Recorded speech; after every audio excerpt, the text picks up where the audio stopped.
Baik, kita lanjutkan kembali bahasan kita masih tentang dynamic programming atau pemrograman dinamis. Kali ini saya akan membahas bagaimana implementasi dari strategi dynamic programming ini untuk menyelesaikan kasus traveling salesperson problem atau disingkat dengan TSP. Jadi setelah ini kalian sudah tidak akan lagi kebingungan ketika mendengar istilah TSP, Traveling Sales Person Problem. Ada juga yang menyebutkan sebagai Traveling Salesman Problem, sama saja. Baik, apa sih permasalahan utama dari TSP ini?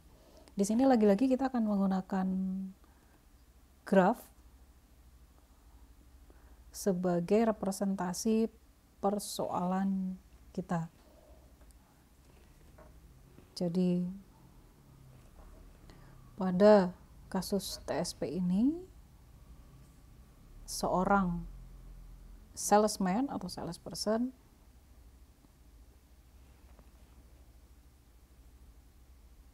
itu kan kerjaannya memang berkeliling ya, menawarkan produk yang dijualnya. Jadi di kasus ini dia ingin gimana caranya bisa mengunjungi sejumlah lokasi yang harus dia kunjungi sedemikian sehingga waktu tempuhnya tercepat, waktu tempuhnya kecil, seperti itu. Intinya begitu. Saya representasikan sejumlah kota yang harus dikunjungi oleh seorang salesperson tadi dalam bentuk simpul pada graf. Kemudian saya representasikan jalan yang menghubungkan antar lokasi atau antar tempat atau antar kota yang harus dikunjungi dalam bentuk sisi pada graf seperti ini.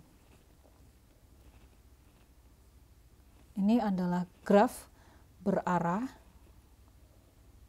karena jalan itu kan ada jalan satu arah, ada jalan dua arah, seperti itu ya. Jadi kalau jalannya cuma satu arah seperti ini, jadi dia tidak boleh melewati menuju V4, tidak boleh menuju V4 dari V1, seperti itu. Kalau jalannya ada dua arah seperti ini, dari V1 ke 2, maka dari V1 bisa ke V2, dari V2 bisa ke V1, seterusnya. Nah, karena yang ingin dicari itu adalah waktu tempuh tercepat, maka jalan-jalan ini, jalan yang menghubungkan antar kota ini pastinya memiliki nilai, entah waktu tempuhnya, entah jaraknya, karena asumsinya kalau jaraknya pendek maka waktu tempuhnya cepat, tapi tidak selalu begitu ya. Jaraknya pendek tapi kalau jalannya macet sama saja waktu tempuhnya juga nggak akan bisa jadi cepat, seperti itu. Nah, jadi bobot yang ada pada sisi ini bisa dimaknai sebagai waktu tempuh antar simpul atau jarak antar simpul atau antar kota, seperti itu ya. Tergantung representasi, tergantung karakteristik dari persoalan. Saya berikan dulu ini bobot untuk setiap sisi. Ini membingungkan. Begini. Nah, saya tuliskan dulu definisi dari TSP supaya kalian tidak lupa, yaitu seorang sales berencana mengunjungi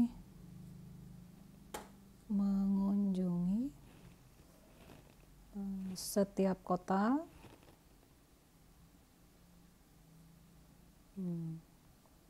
yang di mana tiap kota tersebut terhubung satu sama lain.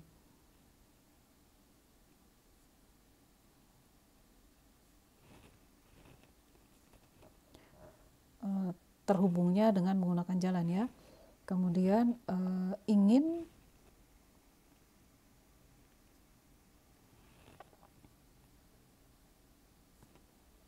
ditentukan rute terpendek.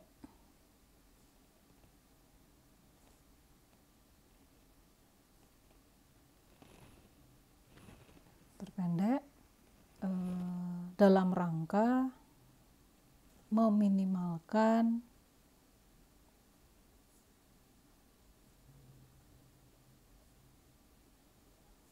waktu tempuh. Nah, perhatikan di sini ada beberapa kata kunci yang bisa kalian perhatikan. Jadi mengunjungi setiap kota. Kemudian kota-kota yang akan dikunjungi tersebut dipastikan bahwa mereka terhubung satu sama lain. Tapi dengan keterhubungan yang tidak selalu dua arah ya. Kadang ada hanya terhubung pakai satu arah. Tapi pastikan bahwa setiap lokasi atau setiap kota tersebut terhubung. Jadi grafnya harus graf yang connected. Kemudian ingin ditentukan rute terpendek untuk mengunjungi setiap kota tersebut. Nah, untuk apa sih ingin ditentukan rute terpendek? Karena dia ingin mendapatkan waktu tempuh yang paling minimal. Kira-kira apa aplikasinya dalam dunia nyata? Misal kurir paket gitu ya, dia harus mengunjungi sejumlah kecamatan untuk mengantarkan barang. Nah, dia tahu kalau dari kecamatan ini dari kecamatan A ke kecamatan B dia membutuhkan waktu sekian, dari kecamatan B ke kecamatan C kira-kira dibutuhkan waktu sekian. Nah, dia bisa merancang solusi dia untuk mengunjungi semua kecamatan itu, dan kira-kira rute akan dia tempuh seperti apa menggunakan algoritma dynamic programming. Jadi nanti rutenya yang mana dulu seperti itu supaya waktu tempuhnya dia minimal. Abaikan faktor bahwa ternyata dia harus menunggu sekian menit di luar rumah untuk memanggil pemilik rumah harus nganterin paket. Abaikan bagian itu. Baik, saya punya graf sederhana untuk ini ya, kita coba mensimulasikan kasus ini. Jadi dia ingin menentukan rute terpendek. Jadi intinya karena dia harus mengunjungi semua kota, maka pada dasarnya permasalahan ini adalah permasalahan mencari tur yang optimal. Dia harus mengunjungi setiap simpul. Kalau setiap kota atau setiap lokasi saya simbolkan dengan simpul dan dia harus mengunjungi setiap simpul, maka ini adalah permasalahan mencari tur. Apakah V1, V2, V3, V4 ke V1? Anda harus kembali ke tempat semula ya. Iya dong. Kan dia berangkat dari lokasi tempat tinggal dia, misal di V1 terus dia mengunjungi semua kota lain. Dia sudah mengunjungi V2, V3, V4. Apakah dia berhenti di V4? Enggak dong. Dia harus kembali ke V1 lagi. Nah, ini disebut sebagai tur. Mencari tur optimal. Nah, di sini ternyata permasalahan mencari rute terpendek atau tur ini sama saja dengan kita berusaha mencari sirkuit Hamilton.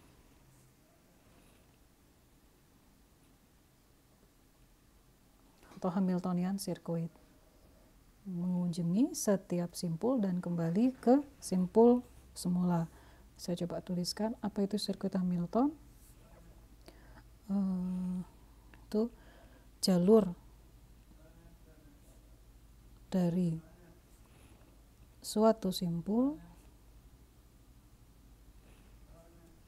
melalui simpul-simpul lain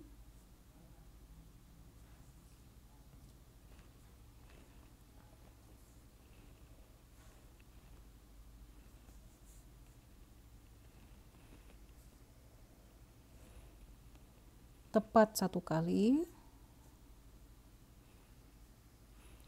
dan kembali ke simpul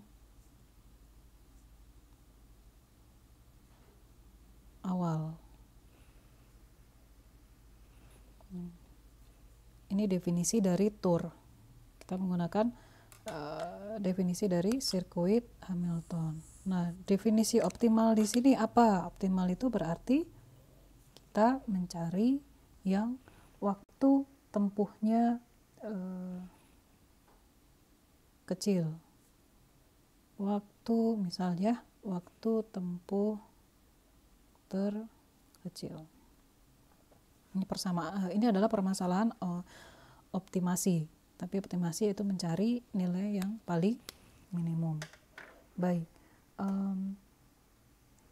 Coba kalau kita perhatikan graf yang ini, maka kira-kira ada berapa kemungkinan jalur dari V1. Kalau saya berangkat dari V1 kemudian kembali ke V1 lagi, kira-kira jalurnya ada berapa? Nah, untuk graf lengkap, barangkali ada yang masih ingat, untuk graf lengkap maka jumlah sirkuit Hamilton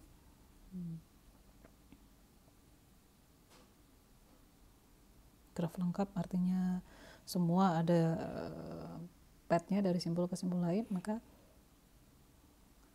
jumlah sirkuit Hamiltonnya adalah n-1 faktorial. N ini adalah jumlah simpul. Jadi kalau saya punya 4 simpul seperti ini, maka kira-kira berdasarkan rumus ini saya akan punya 4 kurang 1 adalah 3 faktorial sirkuit. Berarti berapa tuh? 3 faktorial sama dengan 6 ya. Saya akan punya 6 sirkuit. Kalau 6 sirkuit Hamilton atau 6 jalur. Kalau jumlah simpulnya sedikit, nggak masalah, kita pakai cara brute force. Jadi kita kompleksitasnya kan n-1 faktorial. Dalam hal ini kalau saya cuma punya 4 simpul, maka saya akan mengevaluasi 6 buah jalur untuk kemudian menentukan mana yang paling optimal. Masalahnya adalah jumlah kecamatan, jumlah kota, atau jumlah negara itu kan banyak sekali. Kalau kita pakai cara brute force seperti ini, itu akan sangat menguras resource ya. Jadi kita akan menggunakan cara dynamic programming. Gimana caranya supaya kita nggak perlu harus mengevaluasi semua kemungkinan seperti ini. Nah, contoh kira-kira kalau kita pakai brute force, maka dari V1, ini contoh beberapa ya. Contoh beberapa dari V1 kita bisa ke V2, V3, V4, kemudian balik lagi ke V1. Ini adalah 22. Kalian jumlahkan. Kemudian dari V1, V3, V3, V2, V4, V1. Itu adalah 26.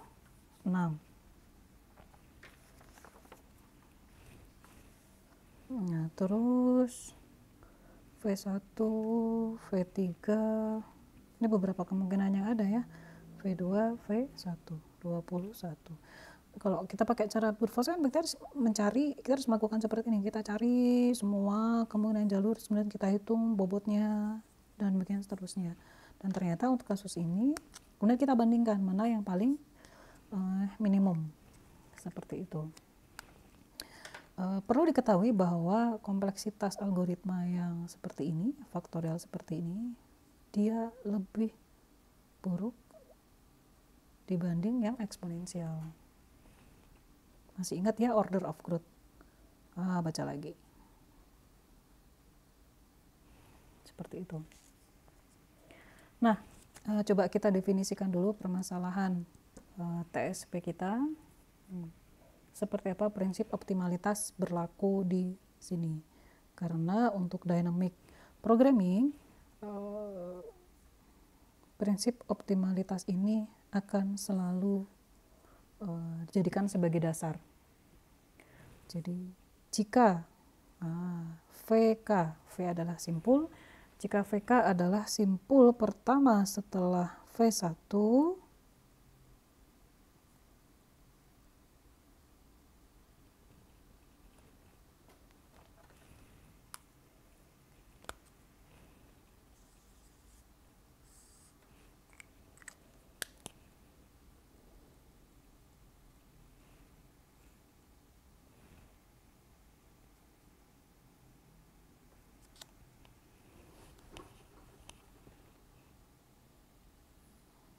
pada suatu tur optimal, maka subjalur, nah ini dia, subjalur dari tur tersebut dari VK ke V1 harus merupakan jalur terpendek, baik dari sisi waktu atau jarak ya, tergantung representasi persoalan yang digunakan. Harus jalur terpendek dari VK ke V1.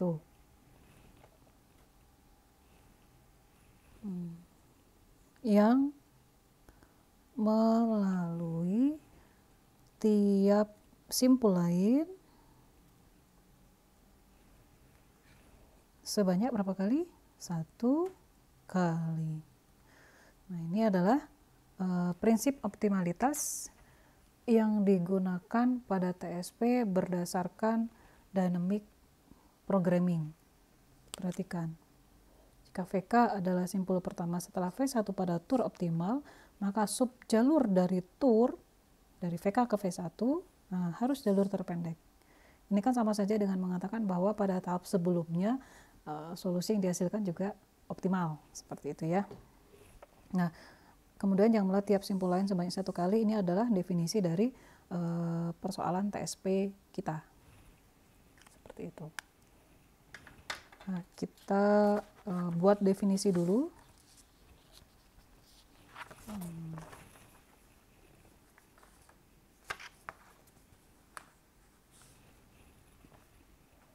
Misal untuk graf ini saya akan representasikan ke dalam sebuah adjasensi matriks atau matriks ketetanggaan. Seharusnya sudah tidak ada lagi yang bingung ya memahami bagaimana cara mengubah dari graf ke dalam bentuk matriks ketetanggaan. 0, 2, 9. Jadi graf yang ini saya ubah bentuknya ke dalam matriks ketetanggaan, seperti itu ya. 1, 0, 6, 4. Nilai tak hingga ini artinya tidak ada jalur dari simpul 3 ke simpul 1. Tapi dari simpul 1 ke simpul 3 ada jalur yang bernilai 9. 0, 8, 6, 3 di sini tak hingga dan 0. Ini adalah matriks W atau matriks ketetanggaan saya. Nah, kita buat definisi dulu.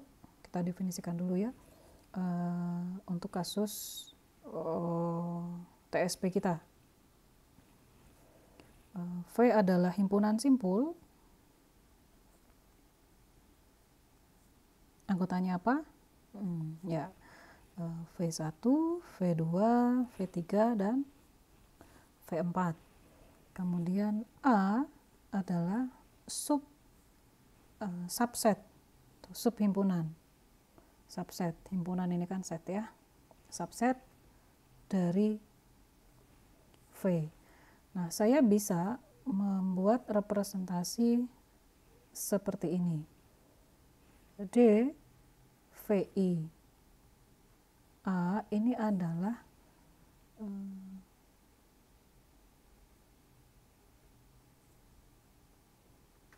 panjang jalur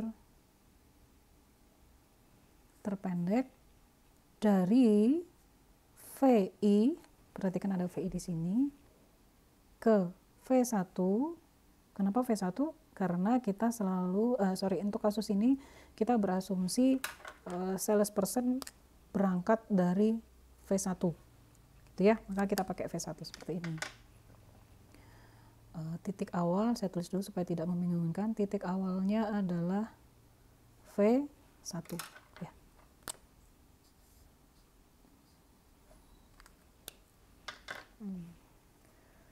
Jadi D, VI, perhatikan saya pakai kurung siku di sini, bedakan dengan kurung kurawal.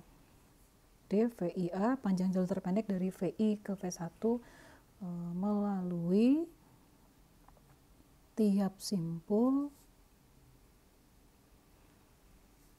pada A. Perhatikan, pada A sebanyak 1 kali. Ini akan menjadi dasar dari relasi recurrence yang akan kita bangun ya. Contoh, misalnya, jika A isinya adalah V3 saja, maka D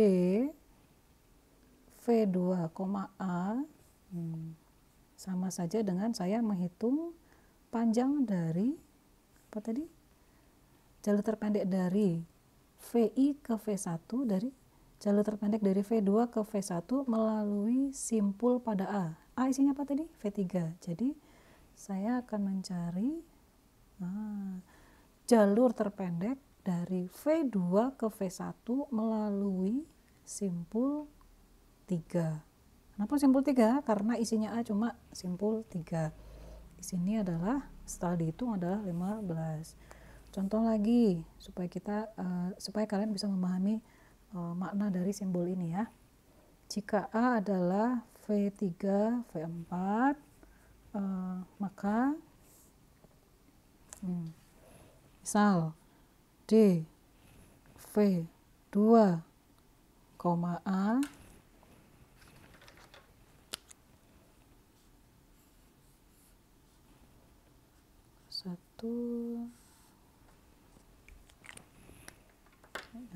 berarti yang mana nih? Jadi di sini berarti saya harus mencari jalur terpendek dari V2 ke V1 melalui simpul yang ada pada A, yaitu melalui simpul V3 dan V4. Kalau kita perhatikan graf kita dari V2 ke V1 harus melalui V3 dan V4. Dari V2 saya bisa ke V3 dulu, dari V2 saya bisa ke V4 dulu, gitu ya. Ada dua pilihan kan, karena di sini berdasarkan graf saya bisa ke V3, kemudian V4, kemudian ke V1, atau dari V2 saya ke V4 dulu, V4 kemudian kemana nih, V3 nggak bisa ya, V1.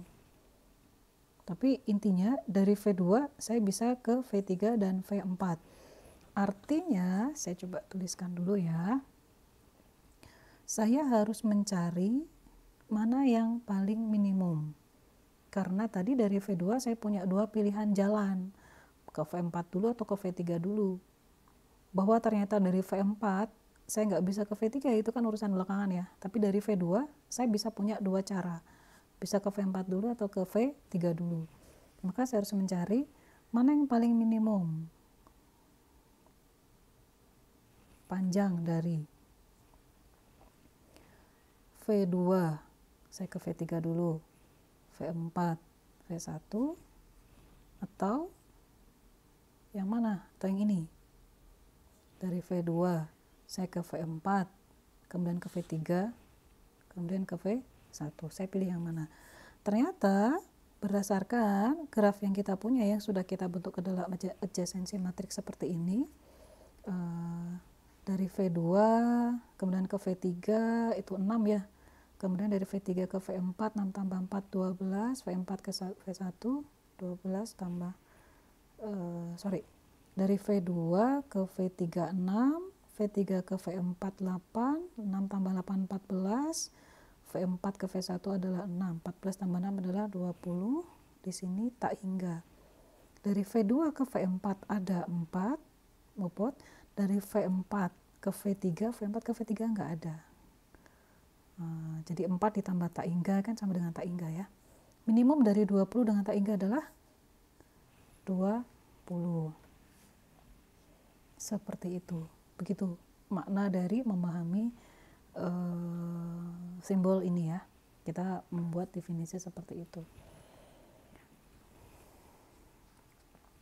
Nah, sekarang kita akan mulai saya tuliskan dulu, karena kita tahu pada V minus V1 dan VJ ini akan mengandung semua simpul kecuali V1 dan VJ, maka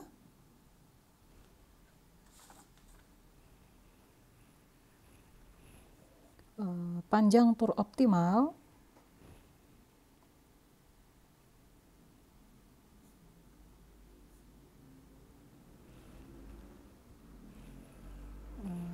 kita definisikan sebagai minimum dari di sini W yang ke 1, J ditambah dengan D. Perhatikan definisi D tadi kita dari VJ, V besar minus V1 dan VJ.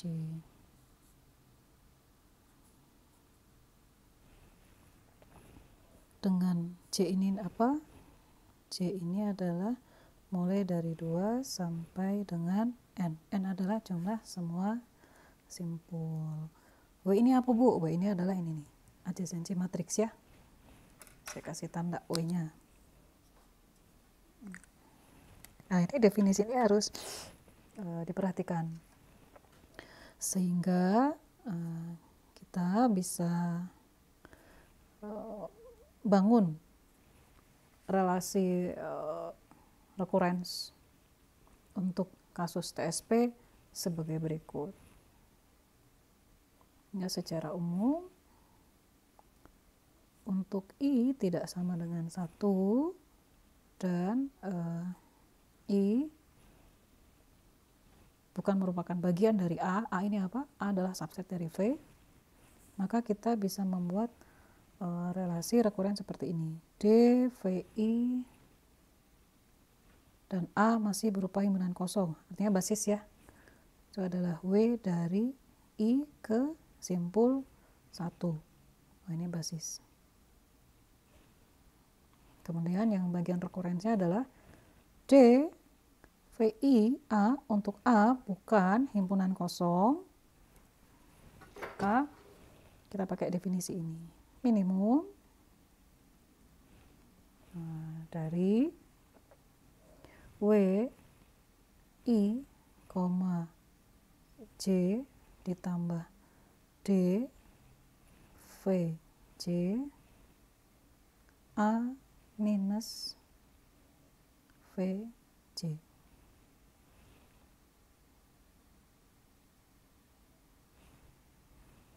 Untuk A bukan himpunan kosong. Ini adalah bagian rekurensinya. Ini adalah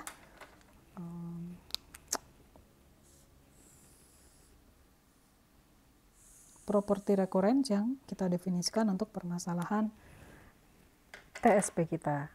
Seperti itu ya.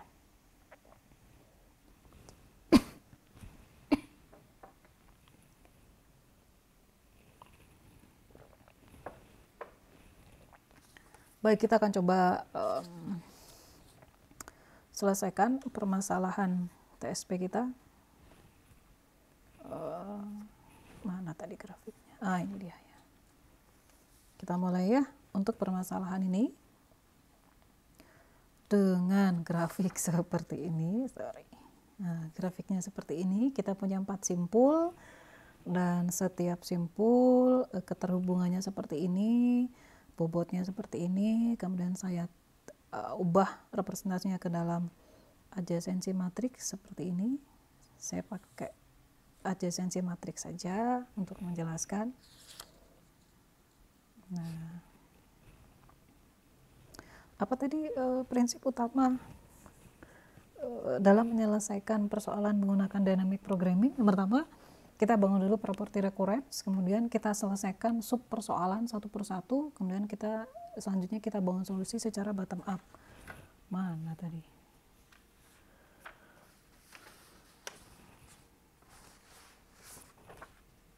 Nah, ini dia. Bangun properti rekursif sudah ya. Kemudian kita selesaikan sub persoalan tahap demi tahap. Kemudian simpan solusinya pada table atau array, bangun atau ekstrak solusi secara bottom up.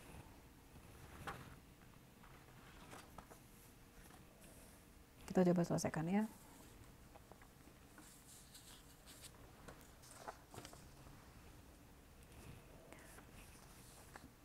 Baik, tahap 1 kita mulai. Pada tahap ke-1 kita gunakan dulu basis. Tahap ke-1 saya bisa memiliki D V2 himpunan kosong, D V3 himpunan kosong, D V4 himpunan kosong. Nilainya berapa? WI ke 1, artinya kita isi dengan bobot dari simpul V2 ke V1. Dari V2 ke V1 nilainya adalah 1, dari V3 ke V1 nilainya adalah tak ingat, memang tidak ada jalur. Dari V4 ke V1, V4 ke V1 nilainya adalah 6. Tahap 1 selesai, kita lanjutkan ke tahap 2. Nah, di sini pada tahap 1 artinya kita bekerja jika A sama dengan himpunan jika A tidak punya elemen, jika A sama dengan himpunan kosong. Nah, seperti itu maksudnya. Itu ya. Berarti di tahap 2 kita bekerja jika A berisi 1 elemen. Artinya karena saya punya 4 simpul dan simpul 1 dijadikan sebagai titik awal sales tersebut bergerak, maka di sini A kemungkinan bisa berisi V2, V3 atau V4 karena 1 elemen ya. Jadi kemungkinannya bisa A berisi V2, A berisi V3 atau A berisi V4. Itu ya kemungkinannya itu. Baik, kita coba hitung. Bagaimana kalau A berisi V2? Kita lihat definisi rekursif yang sudah kita buat tadi. Kalau A gini ya.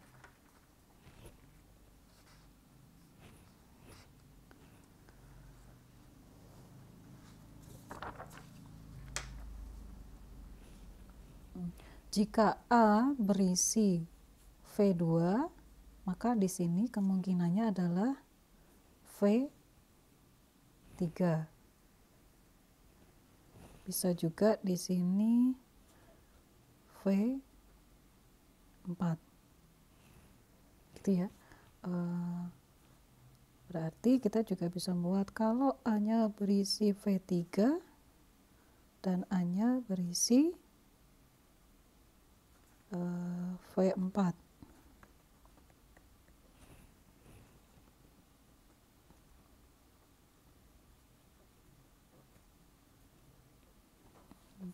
Kalau A-nya berisi V3 berarti di sini adalah V2 dan V4. Kalau V4 di sini berarti V2 dan V3 gitu ya. Jadi seperti itu. Karena kita harus membangun solusi pada setiap tahap. Baik, kita gunakan rumus yang sudah kita bangun tadi. V1A jarak dari VI ke A adalah minimum dari bobot dari I ke J ditambah dengan jarak dari VJ ke elemen pada A selain VJ. Gitu coba ya. Di sini berarti saya harus menghitung minimum dari W, kita ikuti saja rumusnya, V3,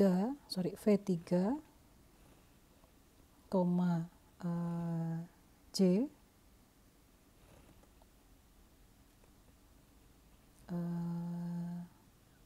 V-nya saya hilangkan saja ya, maksudnya adalah untuk memudahkan mengakses adjacency matriks. 3, J,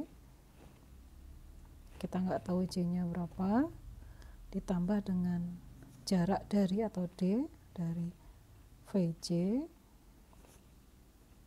A-nya adalah isinya V2 ya, ini A, V2 dikurangi VJ. Gimana nih maksudnya? Di sini berarti VJ ini elemen dari V2. Kita bisa punya sama dengan di sini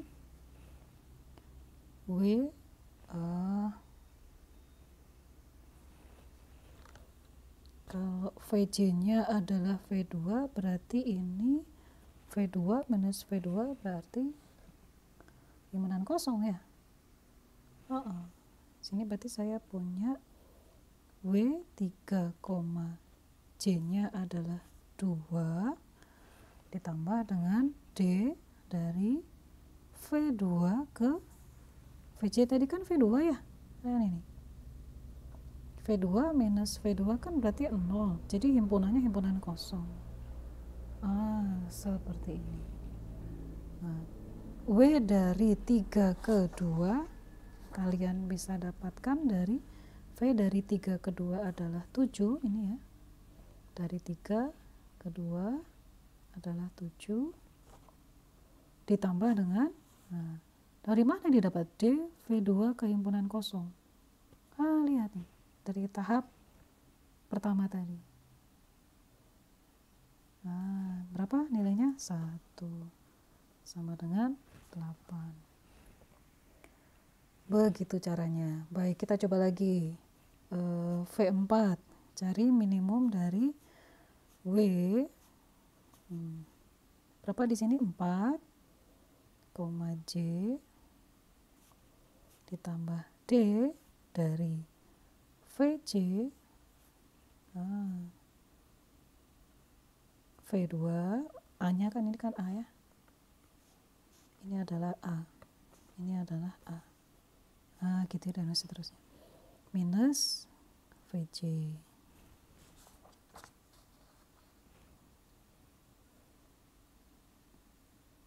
Di sini saya tuliskan VJ-nya adalah yang mana sih Bu? Lihat. VJ-nya adalah 2. 2. VJ elemen dari V2. W 4,2 ditambah D dari V2 ke himpunan kosong. Berapa tuh? 4 ke 2. Ini dia. Jarak dari 4 ke 2 adalah 3 ditambah V2, jarak dari V2 ke himpunan kosong adalah 1. Ini 4. Begitu seterusnya, sehingga saya cepat saja. Ini saya tuliskan sama dengan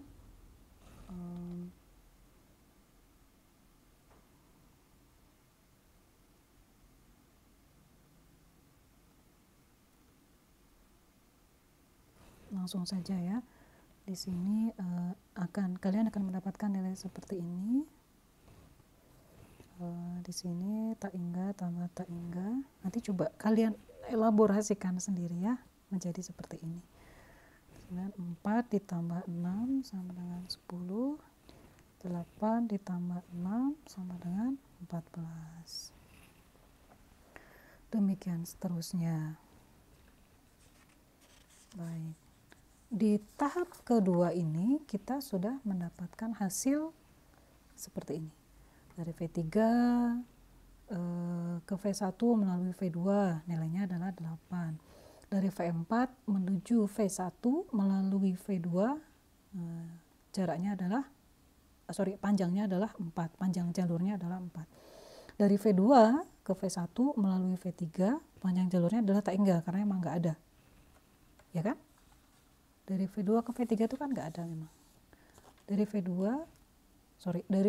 ke V1 melalui V3 nggak ada. Dari V4 ke V1 melalui V3. Dari V4 ke V1 melalui V3 bisa nggak? Dia aja nggak punya jalur ke V3, nggak bisa, tak hingga. Dari V2 ke V1, dari V2 ke V1 melalui V4 ada ya jalur ya. Gini. Panjangnya adalah 10 dan demikian seterusnya. Baik, kita sudah selesaikan tahap kedua. Selesai Bu? Belum. Kita selesai ketika A berisi 3 elemen. Kenapa 3? Graf kita tadi kan terdiri atas 4 simpul ya. Dengan V1 dijadikan sebagai titik awal. Artinya ada 3 simpul lain yang bisa kita evaluasi. Nah, 3 simpul lain ini susunannya seperti apa? V2, V3, V4 atau V2, V4, V3 atau gimana? Seperti apa kemungkinannya? Nah, itu yang kita evaluasi. Baik, ke tahap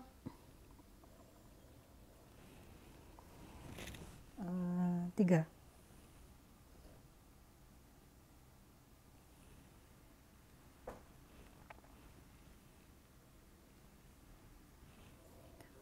Karena di tahap 2 tadi kita mengevaluasi pada saat A berisi 1 elemen, maka di tahap 3 kita evaluasi jika A berisi 2 elemen. Ini kan berarti kemungkinannya A ini bisa V2, V3, bisa V2, V4, atau V3, V4 gitu ya, 2 elemen. Jadi akan ada 3 kemungkinan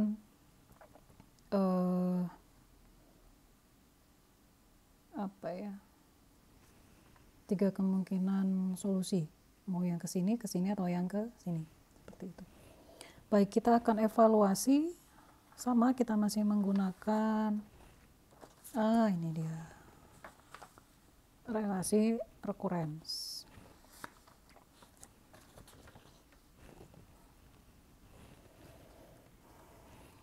Kita evaluasi dulu yang ini. Bagaimana kalau A berisi V2 dan V3?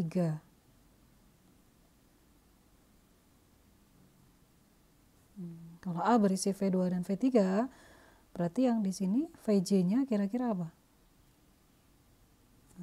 VI-nya kira-kira adalah V4. Kan mereka harus dikunjungi 1 kali. Nanti kita hitung. Kemudian kalau di sini kemungkinan V2, V4, dan satu lagi V3, V4. Kalau A-nya V2, V4 berarti kemungkinan di sini cuma V3. Di sini juga kemungkinan V2. Begitu. Coba kita hitung ya. Kita gunakan relasi recurrence tadi. Di sini berarti kita berusaha mencari panjang jalur dari V4 ke V1 melalui simpul V2 dan V3. Kalau dari V4 melalui simpul V2 dan V3, kemungkinannya kan dari V4 bisa ke V2 dulu, atau V4 bisa ke V3 dulu. Jadi ada 2 kemungkinan ya. Maka saya harus memperhitungkan hal tersebut. Minimum ini kurung siku 4,J ditambah dengan D VJ A adalah isinya V2 dan V3 kurangi VJ. Ini dia. VJ ini apa sih? VJ ini adalah elemen dari V2 dan V3. Coba kita selesaikan. Berarti kalau begitu saya akan punya seperti ini. J-nya kan bisa 2, bisa 3. Saya pilih pertama J-nya 2. 4, 2 ditambah D, V2. Nah, kalau VJ-nya V2, maka V2 minus V3 dikurangi V2 jadi berapa? V3. Ingat, VJ tadi ada 2 ya? V2 dan V3. Di sini saya baru pakai VJ 1, yaitu V2. Let's see. Di sini saya baru pakai VJ yang V2. Berarti saya harus mencari lagi, membandingkan mana yang minimum dibandingkan dengan W 4,3 ditambah D V3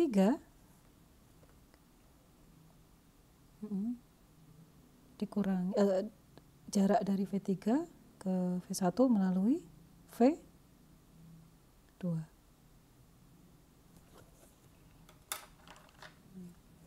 Di sini V3 saya mengevaluasi bagaimana jika dari simpul 4 untuk menuju ke simpul 1 saya melalui V3. Gitu ya, itu bedanya. Coba kita hitung nilainya. W 4,2 saya bisa dapatkan mana tadi ya?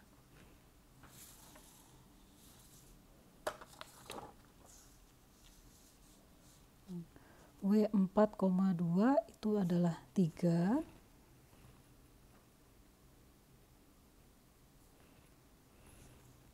ditambah dengan D dari V2 ke V3. Dari mana ini dapat ini? Dari tahap 2. D, V2, V3. Berapa nilainya? Tak hingga.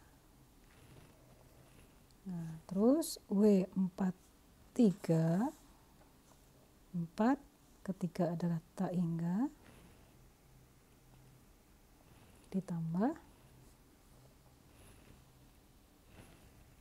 berapa? V3 V2 yaitu nggak kelihatan ya.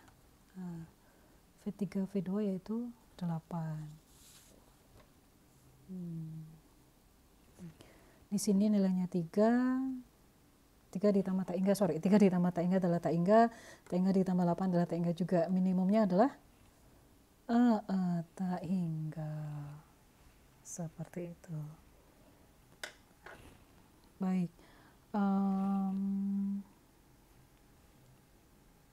Nanti dari sini juga kalian bisa menghitung sendiri. Nilai di sini adalah minimum 7 ditambah 10, 8 ditambah 4.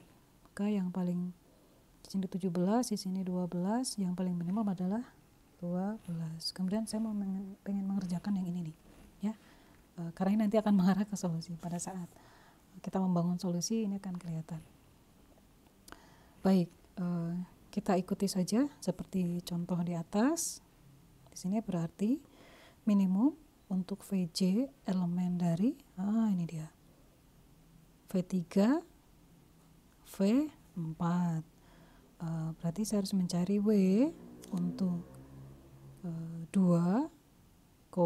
berapa? 3. Perhatikan di sini sama ya, ditambah D V3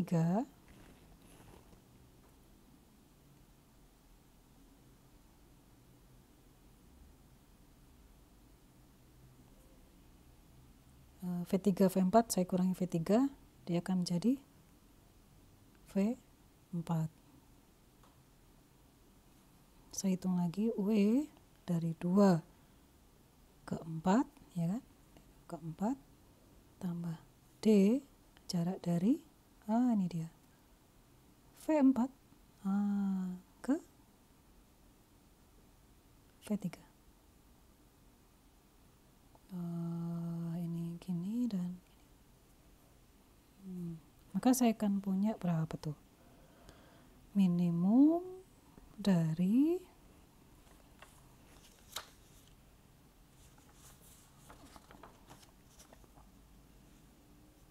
W dari 2 ke 3, 2 ke 3 adalah 6, ditambah berapa?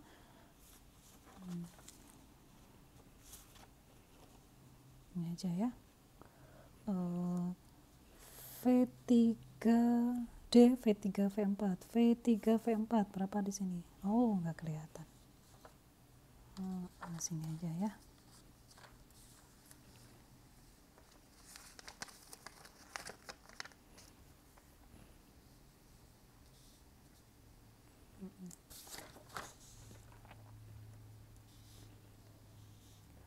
D, V3, V4 ini dari tahap 2 nih, dari tahap 2 ya.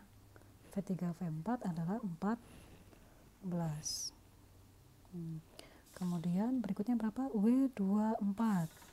W dari 2 ke 4 adalah 4 ditambah nih D V4 V3. Kita lihat D, kita lihat dari tahap sebelumnya hasilnya seperti apa. D dari V4 V3 ini adalah tak hingga. Jadi 6 tambah 14 adalah 20, 4 tambah tak hingga adalah tak hingga, yang paling minimum adalah yang 20. Seperti itu. Tahap 3 sudah kita selesaikan. Selesai Bu? Belum. Tadi selesai ketika A berisi 3 elemen. Kalau begitu kita lanjutkan ke tahap 4, di mana A berisi 3 elemen. Berarti isinya adalah V2, V3, V4. Maksudnya apa? Jadi A ini bisa, jadi bisa ke V2 dulu, atau ke V3 dulu, atau ke V4 dulu. Nah, kita coba tuliskan dulu ya. Maka kira-kira kalau si A berisi V2, V3, V4,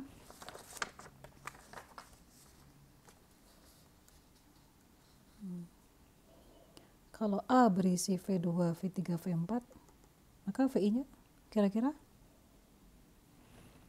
V1. Nggak ada lagi yang lain kan ya? Gitu. Mau selesai dong ya? Mau selesai. Berarti di sini kita harus menghitung mana yang paling minimum. Kita gunakan rumus recurrence yang sudah kita buat tadi.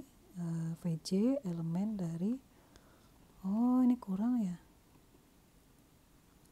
I tidak sama dengan 1, VJ, ini untuk rekurensnya. VJ elemen dari V2, V3, V4. Minimum dari W dari V1, satu saja ya, kita pakai tadi sepakat menggunakan 1 ya. W1 ke J ditambah D dari VJ melalui V2, V3, V4 dikurangi VJ. Betul seperti ini. Gini.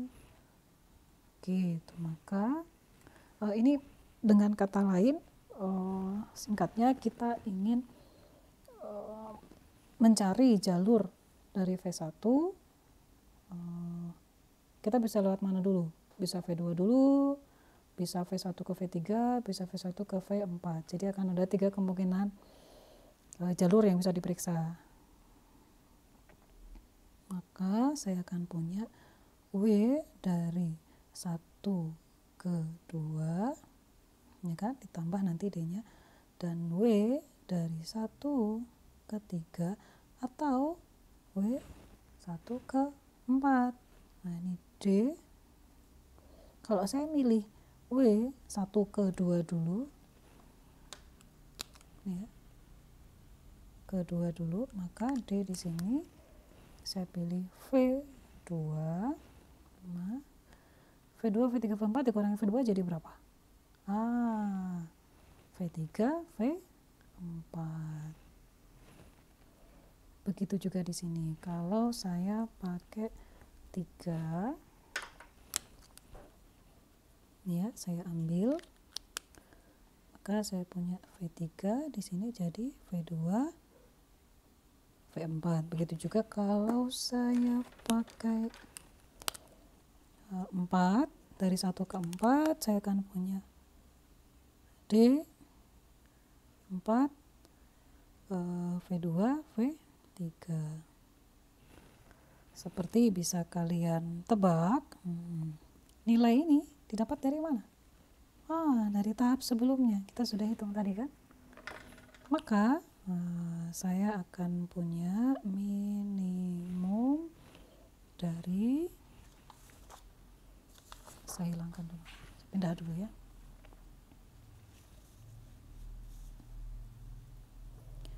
Satu ke 2 adalah 2 ditambah 1 ke 3 adalah 9. Nanti 9 ditambah sesuatu, saya tinggalkan dulu. 1 ke 4 adalah tak hingga. Kita lihat hasil dari tahap ketiga.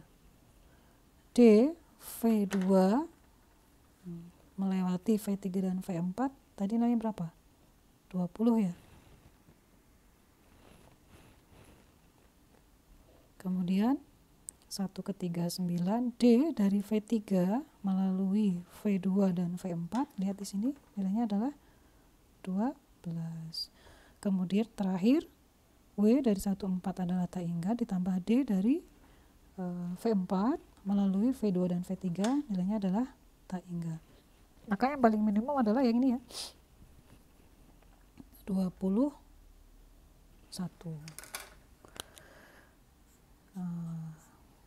Seperti itu. Jadi dari sini kita mendapatkan hasil panjang rute terpendek dari permasalahan TSP kita. Mana tadi gambarnya? Oh, ini dia. Adalah untuk persoalan TSP kita yang seperti ini. Panjang jalur terpendeknya adalah 21. Nah, selesai permasalahan belum? Tadi kan baru panjang ya, oke ya. Ternyata misalnya ini adalah waktu tempuh 21. Waktu tempuhnya adalah 21, atau misalnya jarak tempuhnya yang paling kecil adalah 21, tapi rutenya yang mana? Nah, bagaimana cara menemukan rute dari strategi dynamic programming ini? Nah, cara mencari rute kita akan menelusuri dari mulai tahap keempat sampai ke tahap 1. Coba kita perhatikan rute atau jalurnya. 21 tadi didapatkan dari 9 ditambah 12, yang mana itu merupakan solusi yang ini ya, 9 ditambah 12. Jadi karena kita selalu mulai dari simpul pertama, kita tuliskan dulu 1. Kita tahu bahwa ternyata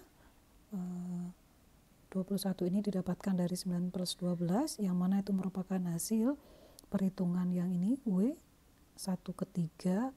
Ternyata dia memilih jalur ke simpul 3. ya kan.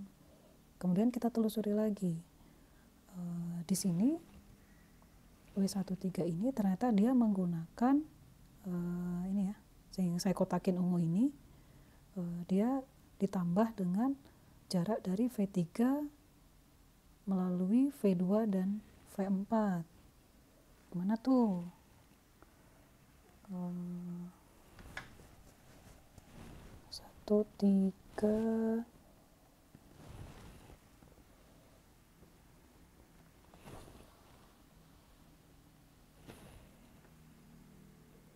1, 3 V3 V2 ke V4 yang mana? Ini dia ya.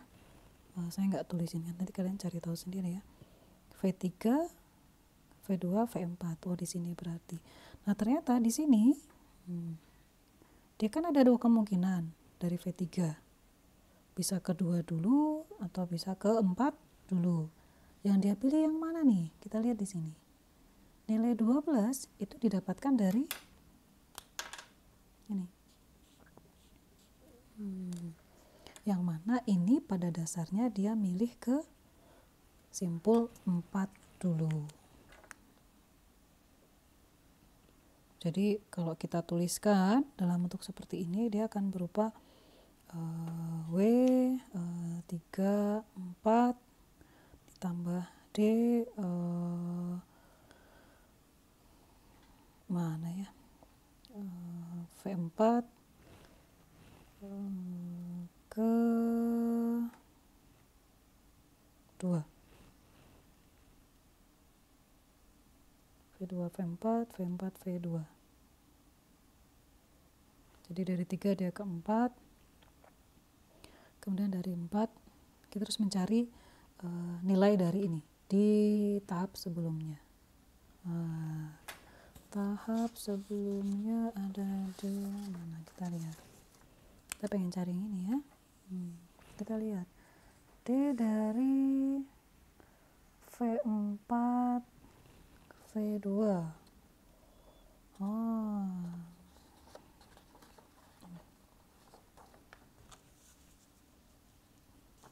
V4 di tahap 3, kita harus mencari nilai ini di tahap 2. Ini adalah tahap 2, adalah V4 V2. Minimumnya adalah 4. Terbukti dia minimum yang paling kecil ya. Maksudnya seperti ini. Tadi kita mendapatkan bahwa ternyata dari sini, dari tahap 3 ini kita menelusuri, nilai minimum didapatkan dari V3 mengunjungi V4 terlebih dahulu. Kalau kita jabarkan, nanti kalian coba elaborasi ya, ternyata nilai ini didapatkan dari W3,4 ditambah D V4 melalui V2 menuju V1. Kalau kita perhatikan di tahap kedua, nilai ini V4 melalui V2, yang ini, perhatikan, nilai jaraknya juga merupakan nilai jarak yang paling minimum di antara semua perhitungan panjang. Nilai 4 paling minimum. Seperti itu. Jadi kita lanjutkan lagi. Tadi kan kita sedang menelusuri rute yang dihasilkan. 42, ini pasti akan kembali ke 1. Jadi bisa kita simpulkan bahwa panjang jalur terpendek adalah 21 dengan rutenya adalah dari 1 ke 3 ke 4 ke 2 baru kemudian ke 1. Kita coba gambar ya. Dari 1 ke 3 dulu, kemudian ke 4, kemudian ke 2, baru ke 1. Ini adalah rute yang harus dilalui oleh si sales tadi dalam rangka mendapatkan rute terpendek atau waktu tempuh terpendek seperti itu. Itu ya. Baik. Itu adalah pembahasan TSP. Sekarang saya ingin mengambil kesimpulan atas apa yang kita bahas tadi. Tadi kita bahas bahwa mana catatan saya tadi ya. Nah, ini dia. Coba kita perhatikan bahwa pada TSP berlaku prinsip optimalitas atau optimality prinsip yang menyatakan bahwa jika kita bekerja dari tahap K ke tahap K+1, maka kita dapat menggunakan hasil optimal dari tahap K tanpa harus kembali ke tahap awal. Artinya kita bisa mengatakan bahwa ternyata tahap K itu juga hasilnya optimal, entah itu minimum atau maksimum, tergantung dari definisi optimum yang kita gunakan, apakah minimasi atau maksimasi, seperti itu. Nah, apa benar seperti itu? Coba kita perhatikan ya. Di tahap 4 tadi, di tahap terakhir kita mendapati bahwa nilai minimum rute adalah 21. Setelah kita telusuri bahwa ternyata nilai 21 ini didapatkan dari, perhatikan, dia menggunakan nilai pada tahap ketiga, yang di sini yang saya kotakin warna ungu, itu kita dapatkan dari sini. 8 ditambah 4, nilainya adalah 12. Kalian perhatikan bahwa ternyata 12 ini juga adalah nilai paling minimum di tahap 3. Artinya ini sejalan dengan prinsip optimality bahwa nilai pada tahap sebelumnya itu juga pasti optimal. Begitu juga pada tahap kedua, kita lihat. Di tahap ketiga dia menggunakan DV4V2. Dan kita tahu DV4V2 pada tahap kedua ini nilainya juga paling optimal. Coba lihat. Yang lain nilainya lebih besar dari 4. Begitu juga ternyata di sini di tahap kedua ini dia menggunakan nilai dari tahap sebelumnya itu V2 ke himpunan kosong, nilainya adalah 1. Yang mana pada tahap 1 nilai dari V2 ke himpunan kosong adalah nilai paling optimal. Itu adalah prinsip optimalitas pada dynamic programming, seperti itu ya. Jadi kalau pada greedy, pada video-video sebelumnya, prinsip yang digunakan untuk menyusun strategi adalah perhatikan apa yang paling menguntungkan pada tiap tahap, entah itu yang profit yang paling besar, entah itu yang bobotnya paling kecil, entah itu yang jaraknya paling pendek, tapi hanya memperhatikan pada satu tahap tersebut. Dia tidak pernah memperhatikan tahap sebelumnya atau tahap yang akan datang. Nah, pada dynamic programming dia selalu memperhatikan pada tahap sebelumnya.